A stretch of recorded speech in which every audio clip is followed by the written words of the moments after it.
Hello and welcome to News Central Television. I am Lekon Onobanjo. The top stories at this hour. Global Muslim community continues celebration of Eid al-Adha. As security concerns persist in Nigeria's north, government considers fencing borders in Lake Chad area. Togolese security services deployed amidst rare anti-government demonstration. Details to come your way shortly.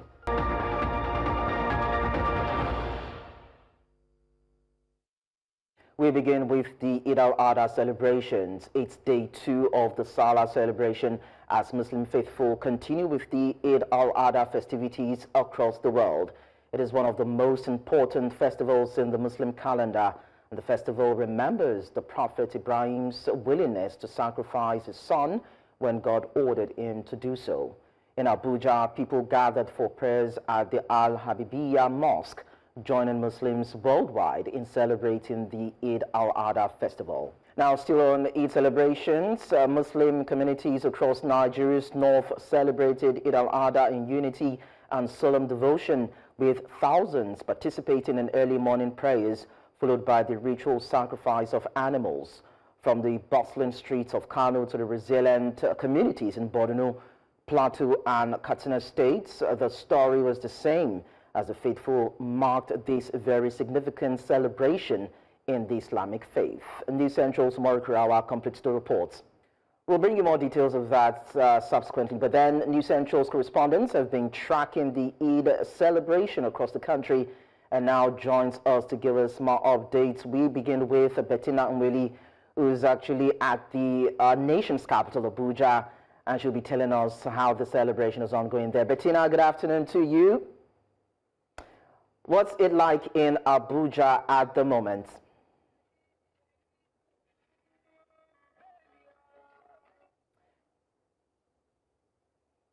Hello, Bettina, can you hear me?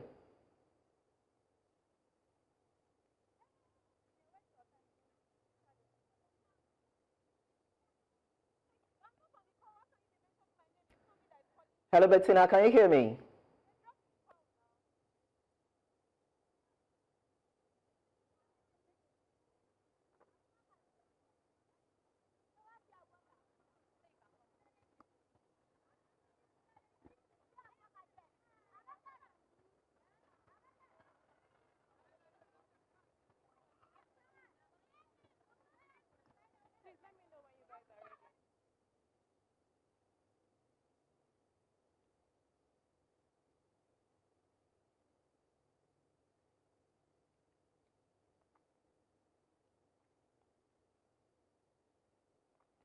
Well, we are going to try as much as possible to connect with Bettina, of course, to get more feels as regards how the celebration is going on in Abuja. But then we have other correspondents in other parts of the country that will be touching on to also talk to us. But then we want to bring you the story from Kano State, and of course we know in Borno, Plateau and Katsina states, Muslim faithful are actually celebrating the Salah festivity. And so we have this report from Omar Kirawa, who will be telling us how the Muslims are enjoying this period. Thousands of Muslims of all ages across the globe converged peacefully on Eid grounds in the early hours to observe the annual Eid al-Adha prayers, one of the most significant events on the Islamic calendar. A message that echoed through the ages at the times of Prophet Ibrahim remains a divine act of sacrifice that started with the voluntary surrender to the will of the Creator. The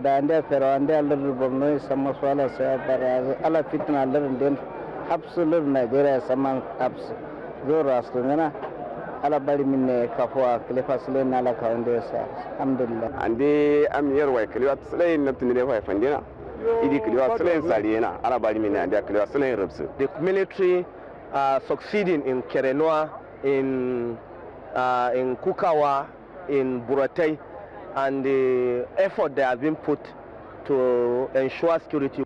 Worshippers dressed in fine attires gathered at different prayer grounds in Maiduguri, Manguno, Plateau, Nasarawa, Suleja, among other communities across the north to mark the occasion, which commemorates the willingness of Prophet Ibrahim to sacrifice his son in obedience to God. It's a moment of love. It's a time to show kindness. It's a time to show brotherhood. And that is the entire message behind the Eid al-Kabir. Allah ba zai bamu da jikanmu ba kuma ba zai bamu da jin daɗin mu ba sai ya sauya mana rayuwa. Tun sara kinalan auron da yadiyan bikenyan awala manyan har time idiots to cita mazo pandina ba. Samman wai kijin da miumin warol pandiro len. Da ala larin dero naptini lewa isra. It is our prayer that Almighty Allah will accept our ibadah, and it is also our prayer that we continue to unite for the peace and development of the Muslim Ummah and Nigeria at large. From Kano State, where Sunusi Lamido Sunusi in his sermon urged for increased compassion for the less privileged, to Suleja in Niger State, as well as Nigeria's capital city, Abuja, and Yola, prayers were conducted peacefully. The day also marked the beginning of animal sacrifices, with many residents slaughtering rams and cows, a symbolic gesture of Prophet Ibrahim's obedience to God. In Maiduguri, Fani Central, Umur Kirawa. Meanwhile, millions of Muslim faithful converged at various Eid prayer grounds and public venues in the south and southeastern part of Nigeria to observe the Eid al-Kabir prayers, imploring Allah's intervention in overcoming prevailing hard times in parts of the country. News Central's correspondent Osman Azu takes us on a ride across some selected states.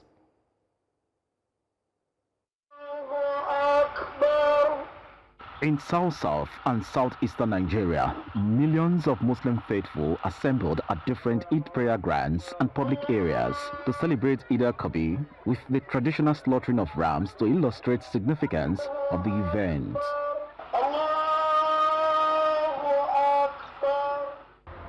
In Umuahia, the Abia State capital, Muslim faithful gathered at the State Library Board's premises to observe the Eid prayer, emphasizing the importance of submitting to the will of God. Muslims, as a believer, we should follow that way of life. If you make promise, you should fulfill that promise. In Port Harcourt, the River State capital, the Central Mosque saw Muslim faithful gathered for Eid prayer, where political actors were urged to respect President Tinubu's peace efforts for the collective good of the people. People are suffering.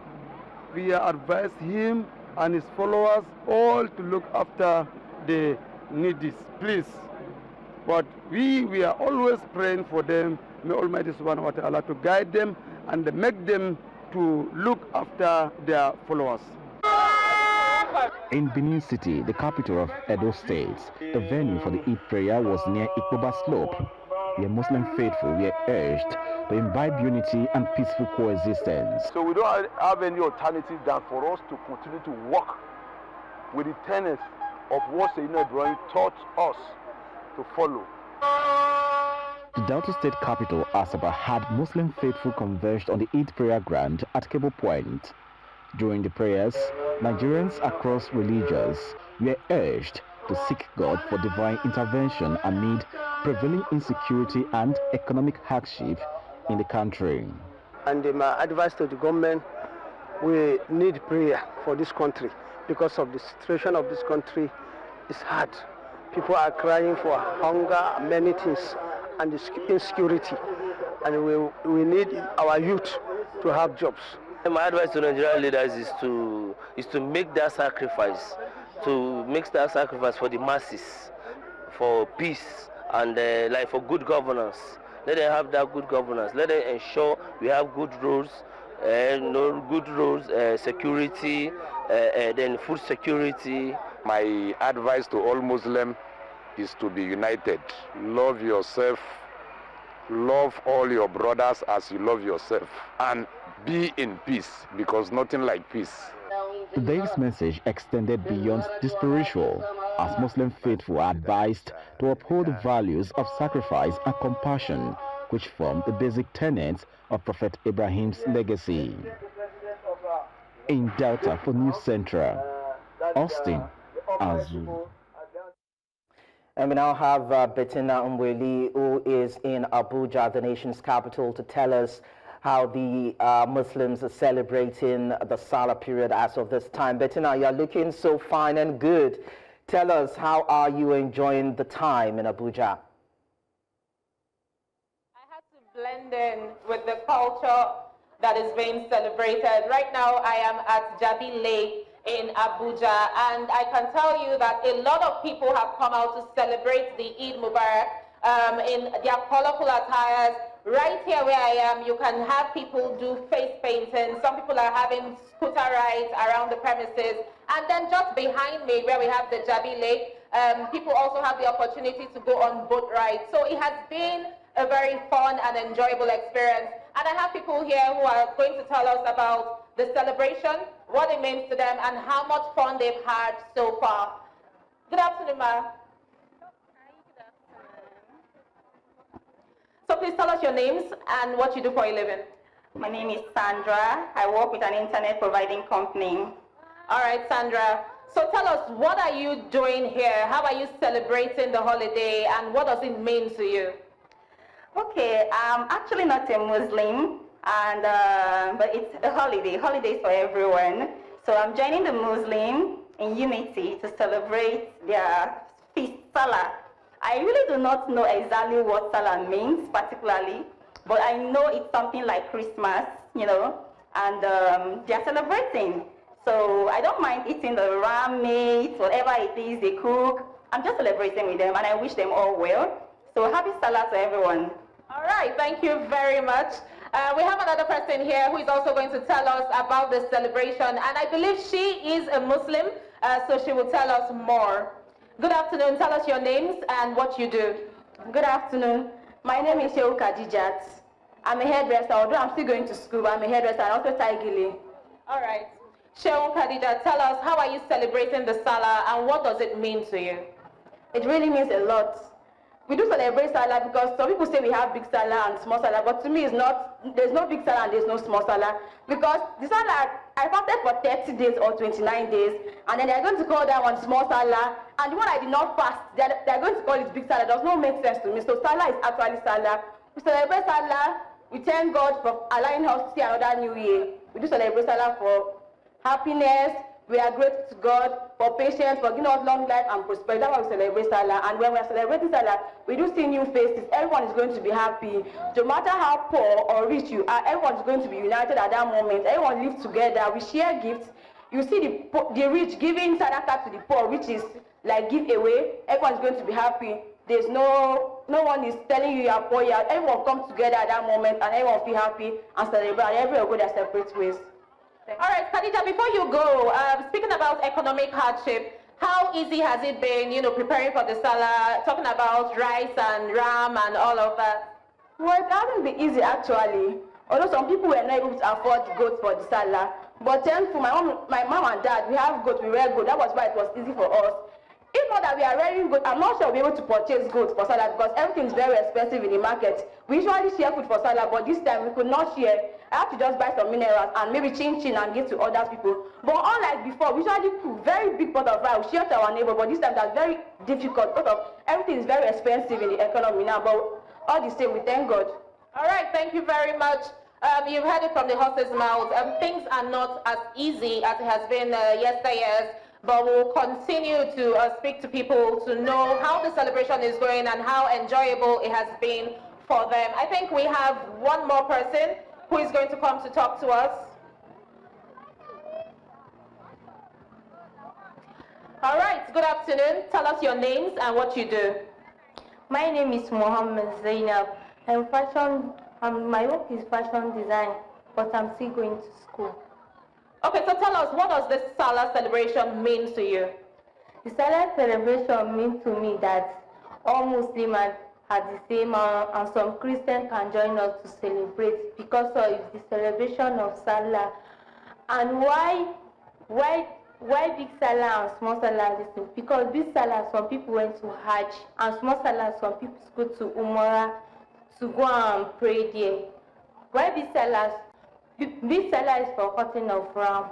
Why the small Salah, you might cut, but you might not cut it. Okay, so are you enjoying yourself here at Jabi Lake? What are the fun activities you've done so far? Yes, I'm enjoying myself. The activities that I've done. I enter bike and the ship that they are coming in is what I enjoy. All right, Eid Mubarak, enjoy your day. All right, Leko, you have it. A lot of activities and festivities going on here at Jabi Lake in Abuja. Well, it's good to see people come around to celebrate irrespective of their faith and to see that unity and happiness, spread all around. Well, I understand, Bettina, if you don't come back early, but anytime you're coming back, I need a big head of a ram to celebrate with you. But then thank you for sharing the details with us. We go on a very short break, and when we return, we'll bring you more stories. Don't go away.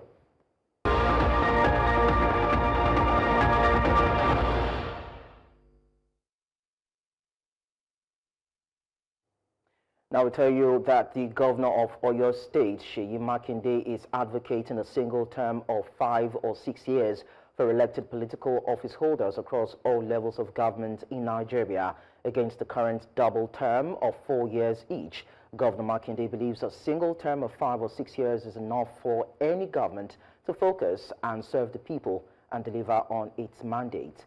The governor made this known while hosting Muslim faithful alongside traditional rulers and political office holders in his Ikolaba private residence in Ibadan, the state capital, shortly after the Eid-el-Kabir prayers. The delegation was led by the state deputy governor, Bayo Lawal.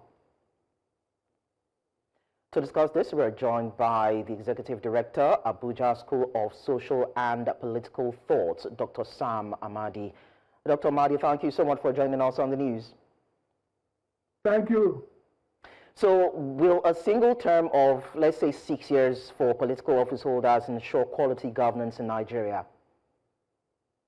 Not necessarily. Not necessarily. I mean, a term does not necessarily guarantee quality governance. But the point is, the argument in support of a single term is that it reduces, perhaps, disincentivizes the level of violence and election rigging that we see in second term. So if a governor has 6 years to be in power, then he would not be involved in fighting for maybe in the second term, he's basically not going to waste resources, time, and he may even be inclined to allow a good candidate to emerge, do for election because it's not personally involved.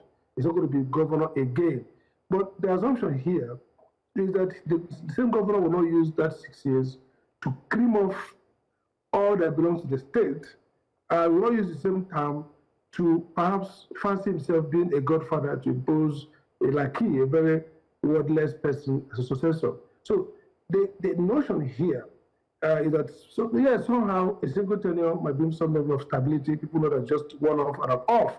Maybe those who want to do good will focus on that one tenure, do the good they can, and exit. And there could be less investment in election when it's the end of a tenure of a governor. So you probably will have the incentive to invest everything to get somebody else elected. That's an advantage. But the real driver of good governance, whether it's single term or, in fact, you look at the US, for example, where we borrowed our model, you see that in spite of the fact that people go for second term, the second term they know is predicated on the success of the first term. And so they like to do well in the first term.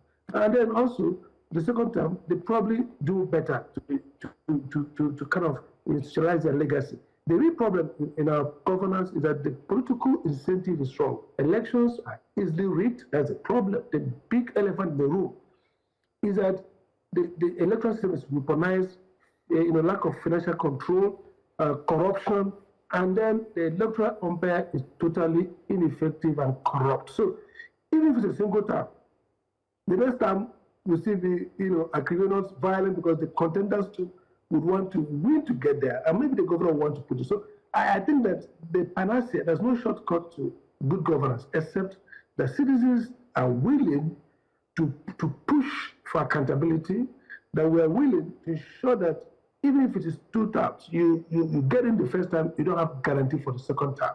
Even if you steal all the money, you'll be prosecuted.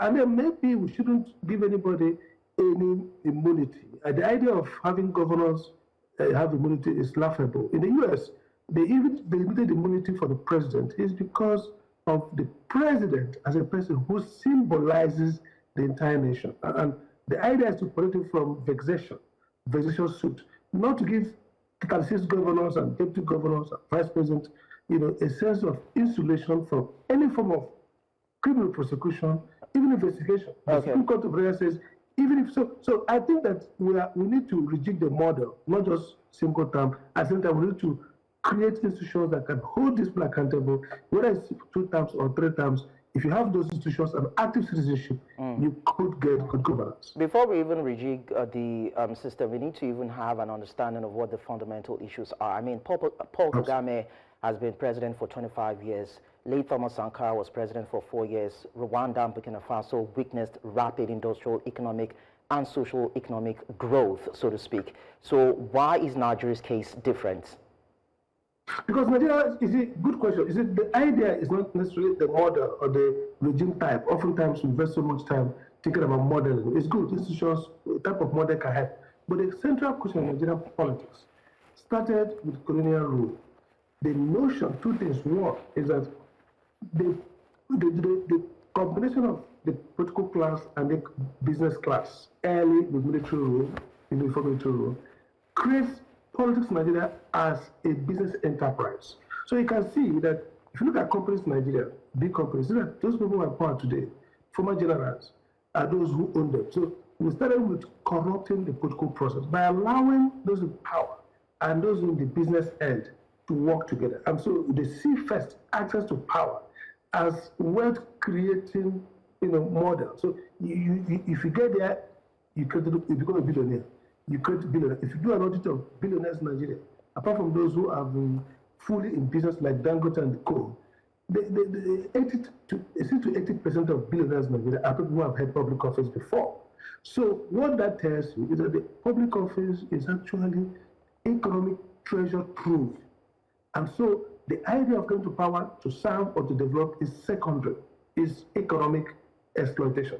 Then that coupled together with ethnic religious division that creates a wedge around national mobilization for some kind of revolutionary challenge of the status quo. So Nigeria is governed by a status quo, a collection of people whose idea is to get public office, share the returns, sometimes equitably, sometimes inequitably, and that sharing is what creates a motion with that real movement. I guess there's a need for us to move forward from these particular points, and all concerted efforts would be needed if we hope that Nigeria's democracy would grow at any point. Thank you so much, Dr. Sam Amadi, for sharing your thoughts with us on the news. Thank you so much.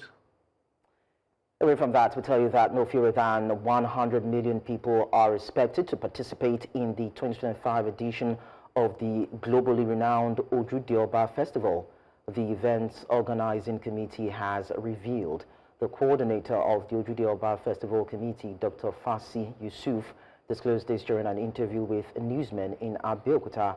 Yusuf said the festival is scheduled to hold on Sunday in Ijebu-Ode in honor of the Awujale of Ijebuland. He noted that the estimated 100 million participants include approximately 200,000 people expected to converge at the main pavilion and surrounding Utoro Center. He described the more than 200-year-old festival as a vital cultural heritage for the Ijebu people and a beacon of Nigeria's rich traditions. I understand that our correspondent Ibalani Omoni is on standby to give us more updates as regards this festival. Ibalani, good afternoon to you. Can you hear me? Yes, I can hear you, Leko. I can hear you. Good afternoon. All right, good afternoon to you. So tell me, what's the preparation like and how geared and fired up are the people for this festival? Oh, I'd like to start from where I am right now. I'm currently at the ancestral home. Part of the people taking pictures behind me, we can't chase them with their time and their day. I'm at the ancestral home of the Balogun Kuku's house.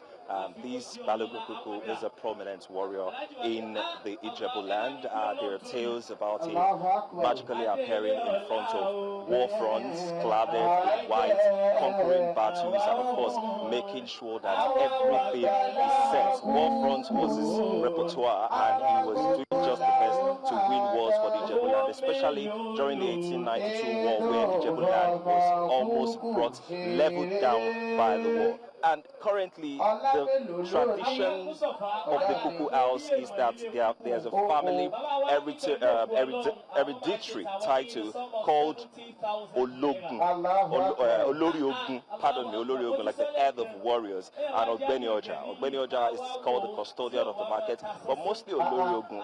Olori Ogun is a very, very big title in Ijebuland. It's almost synonymous to the Prime Minister, which is close and almost like the right-hand side of the king, Oba Sikiru Adetono. And let me just help you so you can identify the current. This man seated here on his adorned with his cap here, that is Balogun Soni Kuku. Is the fourth generation of Balogun Kuku, who ancestrally, if I can use that word, holds the title of Olori Ogun in Ijebuland, and their household holds very strong meaning to not just the Ijebu people, but also to the Ojude Oba, which we are going to be seeing tomorrow.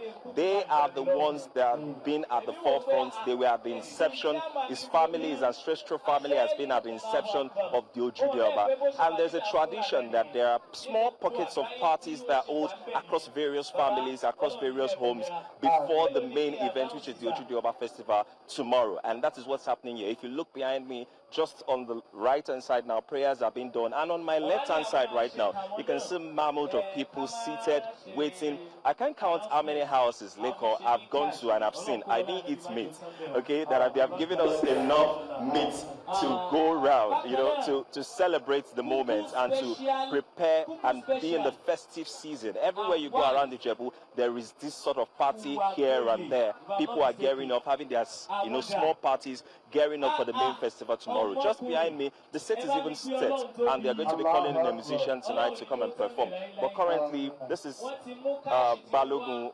Olori Oja Soni Kuku behind me now, and they're doing the prayers for him and having conversations with him and preparing him and praying for not just only the Balogun Kuku family, but every other family that has been and will be involved with the Ojude Oba Festival that is coming up tomorrow. So it's a major thing for them, and the title he holds that big significance to not just the Ojude Oba Festival, but of course the Ijebu-Ode, the Ojude Oba Festival, but the Ijebuland and the people of Ijebu, and that's why it's being celebrated right here.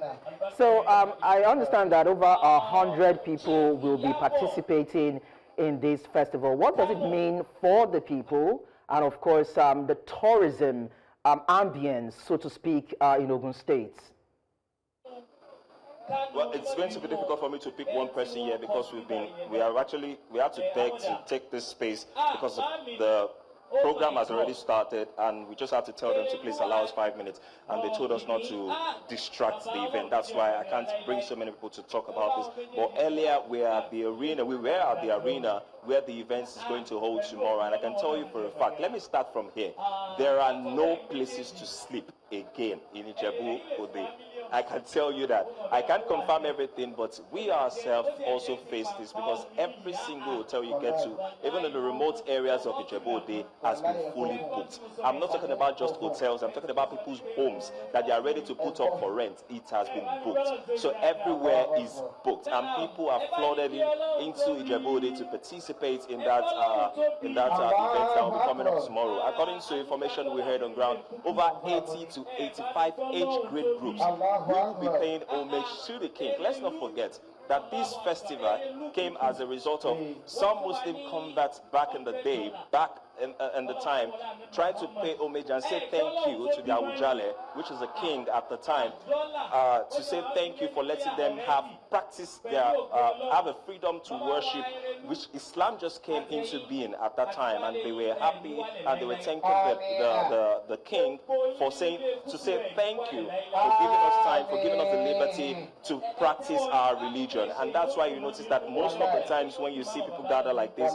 even as regards the Ojude Oba Festival, it's mostly the Muslims. But it doesn't mean that the Christians are not also involved, because the festival, as they put it, has nothing to do with just Christians and Muslims. It has to do with tradition. It has to do with people coming together to celebrate what they have. It has to do with people coming together to celebrate freedom of expression, freedom of movement, freedom of worship, freedom of gathering together. And every Ijebu person usually come from diaspora, not just Ijebu people, Christians, Muslims, Ijebu-Ode, if there's a word like that, and even people from diaspora come together to celebrate this every single year. And it gets bigger, it gets better. And for them, now they're even having a challenge. The major challenge they're having, let me move a little bit away from here because of the sound.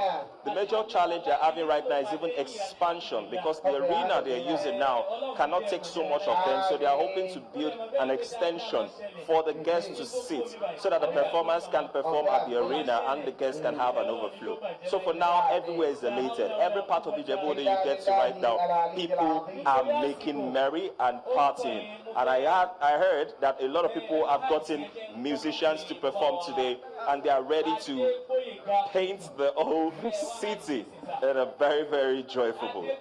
I must let you know that I'm actually envious, Nii, that you are there and I'm here right now. I wish we could actually swap or switch places. But thank you so much for educating us about the historical details of the Ojude Oba Festival. But then we'll track back with you to get more details probably in our subsequent bulletins. So it's nice having you share this information with us. We move on now and talk security. As part of efforts to curb cross-border terrorism, banditry and arms smuggling, the federal government is considering the construction of physical barriers along Nigeria's porous borders. Chief Whip of the Nigerian Senate, Senator Mohammed Tahir Munguno, made this known during his visit to Mate in the fringes of the Lake Chad while fielding questions from News Central. Umar Kurawa completes the reports. It was a lot of troubles, and it took hard-earned efforts spanning over a decade to achieve peace across different communities in the Lake Tract. While Nigeria's borders span nearly 2,000 kilometers with Cameroon, the wars-affected region, plus 1,500 kilometers with Niger, around 85 kilometers with Chad, and a smaller front with Benin Republic, security analysts have long identified these regions as a weak link in Nigeria's fight against insecurity. I very much agree with the fact that the Nigerian border is very porous and there is a need to fence the border. But it's a very expensive border, expensive venture, having regard to the fact that our border between our neighboring countries runs into thousands of kilometers. So it's need a huge investment. If the resources are there to do it, it's a welcome development. But the resources to do that is very scarce, but it's a welcome development. We will look at it if the necessary resources are there.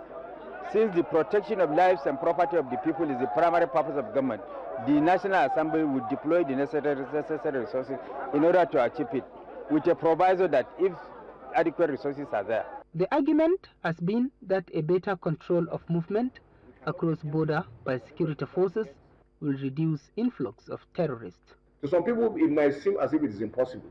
But I can tell you there are countries that have fenced over 1,500 kilometers stretch. And it is when you do that, because when you notice that you have a porous area that is giving you consistent problem, find a final solution to it. So border management will be good. Fencing those locations, we can start gradually. It doesn't have to be one day. If we're able to do the census, capture every Nigerian in the world, it will give us a strong database for us to be able to regulate who comes in and who doesn't come in. For the newly reclaimed Marte community in the fringes of the Lake Chad, it is a sigh of relief. Alhamdulillah, kamar naptundile wa fandena. The battle to maintain peace in the Lake Chad is continuing, and the civilian JTF, hunters, vigilantes, and the military, among other security personnel, have assured to ensure that peace and stability is maintained in Marte.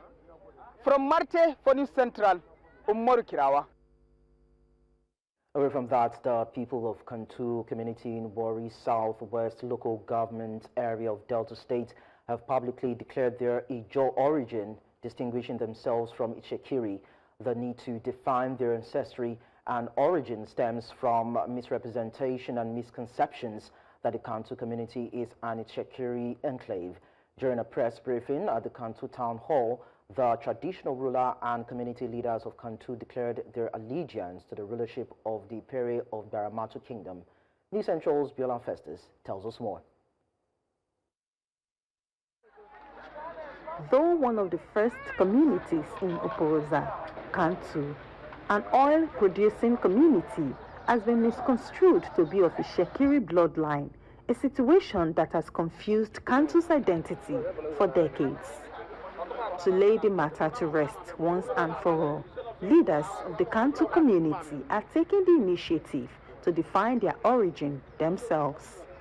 In affirming their true roots, they revealed that their ancestor is Owezibiri, thereby tracing their lineage to the Baramatu Kingdom. Kantu is an Ijaw community having an ancestral affinity with Baramatu Kingdom in Warri Southwest local government area, Delta State. And we continue to remain in the traditional institution of Baramatu Kingdom. We hereby pledge our loyalty and allegiance to His Royal Majesty, Oboro Bara Aketekwe Agadagba, the Pere of ancient Baramatu Kingdom. As far as we're from Baramatu, the Kantu community is from Baramatu, and the Kantu land is from Baramatu. According to oral history and as affirmed by Kantu leaders, the Kantu community traces its ancestry to Omadino, a typical Ijaw entity. Although descendants have affiliations with neighboring entities, they retain a patriarchal system as imbued by the African tradition. Kantu community is founded by Owojibiri, and it belongs to Baramatu Kingdom. That is how we are born. We know it. And as far as I'm concerned, I want peace for this community. I am the Amaokosui of today, by the grace of God and Almighty, and the ancestors of this Baramatu Kingdom. There are various speculations and fictitious talks from people that the Kantu is a community that belongs to the people of Itsekiri or belongs to the kingdom of Warri. We are here in Kantu community of Baramatu Kingdom. Any other speculation you are getting from anywhere, they are all fake. We are making this press conference to enable the world know that these people are Ijaw people. And all the communities around this country are Ijaw people. And so, other Ijaw nationality should look them as Ijaws in Baramatu Kingdom. To authenticate the identity of the Kantu people as Ijaws, Baramatu Kingdom, the headquarters of the Ijaw people in Delta State, under the leadership of His Majesty Oboro Baraun II, Akatekpe Agadagba, proclaimed Kantu as one of its subjects through a special delegation. They want to finally put this issue of where they belong to rest. And so our presence here is to witness and also to affirm that they are indeed children of Baramatu Kingdom, with the authority given to this entourage by Oboro Baran II, the Pere of Baramatu Kingdom, will receive you wholeheartedly. This historic declaration and affirmation is anticipated to finally resolve the long-standing questions surrounding the Kantu people's origins. In Warri Southwest area of Delta States for News Central, Biola Festus. Coming up on the news, Togolese security services deployed amidst rare anti-government demonstration. We'll bring you more details of this in a short while. Join us again. From other parts of Africa, we tell you that security forces in Togo have been deployed in large numbers across the capital, Lomé, to disperse a rare demonstration against the government. President Faure Gnassingbé has led Togo since 2005, succeeding his father, who ruled for nearly 4 decades. Young people and civil society activists had called for Friday's protests on social media to denounce the arrest of critical voices, fuel price hikes, and a recent constitutional reform that critics say is just a means for Gnassingbé to extend his grip on power. However, police dispersed a few dozen of protesters with tear gas in different parts of the capital, particularly near the president's office. Journalists covering the protests were briefly detained and forced by security forces to erase their images.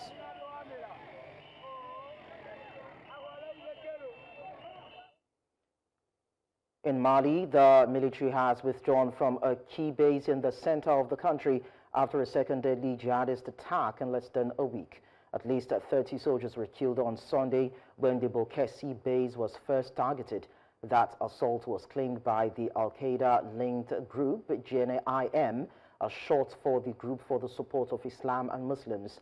On Thursday, the base came under attack again, and by Friday, which coincided with the Eid al-Adha holiday, troops had fully pulled out, taking their belongings with them. Local residents in Boulkessi warn that the area now risks being overrun by militants. Let's now go on a short break on the news. We still have more stories, but then that will be when we return. Stay with us.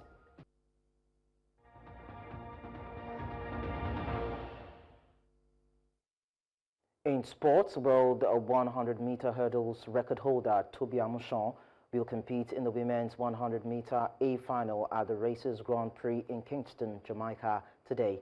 The Nigerian star, who has shifted focus to flat sprinting, enters a stacked field featuring Jamaica's Tia Antina Clayton, Kemba Nelson, Ashanti Moore, Alana Reid, and Americans Mikia Brosco and Jacius Sears. Initially listed in the B final, Amusan was upgraded to the Elite A final. She comes into the race with a season's best of 11.28 seconds, recorded in March at the Velocity Fest 16. This marks her second 100-meter flat race of the season and third since April. Let's also tell you that Kenyan runner Beatrice Chebet came tantalizingly close to breaking the women's 5,000-meter world record at Friday's Rome Diamond League. Chebet clocked 14.3.69, just 2.5 seconds shy of the world record set in 1997. The 25-year-old set a new meeting record and posted the second fastest time ever recorded. The evening featured several thrilling finishes. The American Quincy Hall won a nail-biting 400 meters by just 1/100th of a second over South Africa's Kitty Nene. In the men's 110-meter hurdle, Switzerland's Jason Joseph edged American Cordell Tinch in a photo finish, but both clocking identical 13.14 times. Other winners included Jamaica's Anjanette Knight in the 400-meter hurdles and American Trevon Bromell in the 100 meters.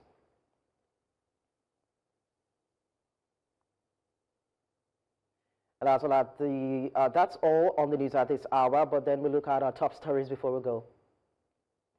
Global Muslim community has continued celebration of Eid al-Adha. As security concerns persist in Nigeria's north, government is considering fencing borders in Lake Chad area. We also told you that Togolese security services have been deployed amidst rare anti-government demonstration. You can send your eyewitness report to the WhatsApp number on the screen. While you do so, follow us on social media. We are at News Central TV. You can watch us live on DSTV channel 422, GoTV channel 23, Star Times channel 274, Arvo TV, and YouTube. Many thanks for watching. I am Lekon Onabanjo.